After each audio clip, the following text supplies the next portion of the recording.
E aí, professor? Olha, já teve o tempo, e hoje isso está totalmente desmentido, atenção, isso é importante, que a arma era instrumento de defesa. Isso virou o quê? Virou um discurso errado, atrasado da direita.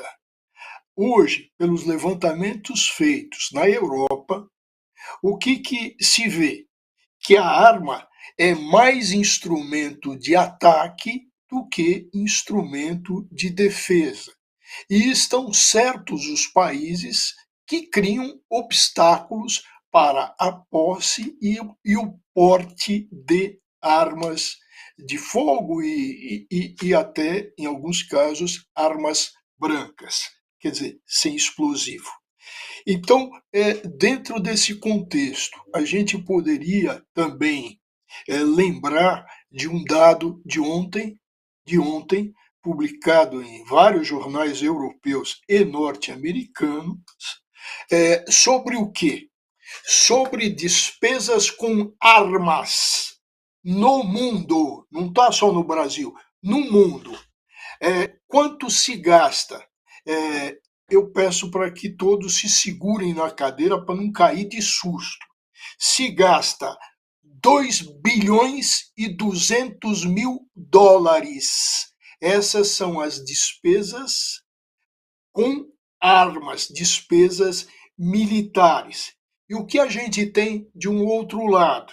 Nós temos um levantamento, também apresentado ontem, que para acabar com a fome em 10 anos, em 10 anos, seriam necessários 300 bilhões de dólares. Então, de um lado, 2 bilhões e 200 mil em armas.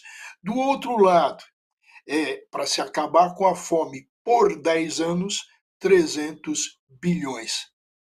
Escolham aí o que entender melhor. O que a gente deve fazer? Armas, guerras, armas com a população civil ou coisas mais, ou políticas mais humanistas e proibitivas como o porte e o posse de armas, não os caques da vida. O Couto, na Argentina cortaram o deputado Eduardo Bolsonaro defendendo o armamento da população. No ar. É cortar no ar, o repórter, o entrevistador e tal. O Diego deles lá tocou para fora, cortou, não deixou mais ele falar. Aqui na Argentina não vamos ouvir isso aí, não. Isso é uma coisa que a gente poderia começar a fazer aqui no Brasil também, quando ele começar a falar muita besteira, né? Corta ele. O professor, e essas propagandas aí, elas cativam parcela da sociedade aqui no Brasil, né?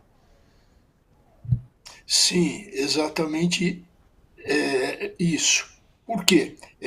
Porque são propagandas que, na realidade, enganosas, porque que apontam a arma como instrumento de defesa.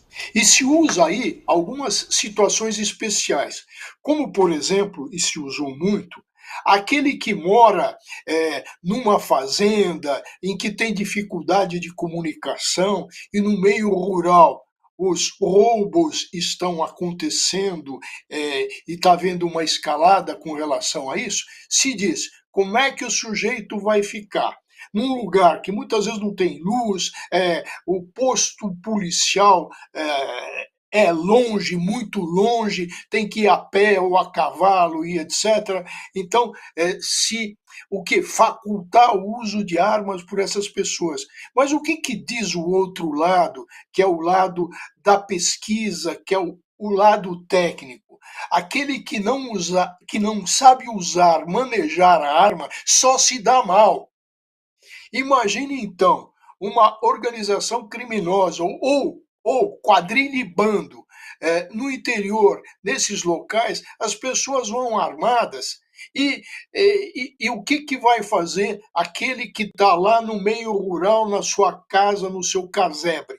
Vai resistir? Vai enfrentar? Ele vai morrer, dizem os estudos. Então, até nesse caso, há necessidade de se discutir muito para se abrir uma exceção.